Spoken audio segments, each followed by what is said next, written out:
It was a bright and happy afternoon. Benny and Lila were playing in the living room.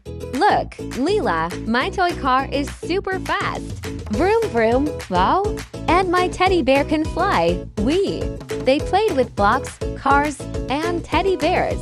Toys were everywhere on the floor. Benny, look around. Huh? The room was very messy. Blocks on the floor, toys under the table. Teddy on the couch. Oh no, it's so messy. Maybe it's not that bad. Benny and Lila, playtime is over. Oh no, we need to clean up. But there are so many toys. If we work together, it will be fast. Okay, let's try. Benny picked up the blocks and put them in the box. Lila placed the teddy bear back on the shelf. Benny rolled the toy car into the basket. They kept cleaning and smiling. Wow, it's getting cleaner. See, cleaning together is fun. Soon, the floor was clear. The toys were in their places.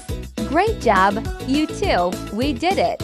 Teamwork makes everything easier. The room looked bright and beautiful again. When we play together, we should also clean together.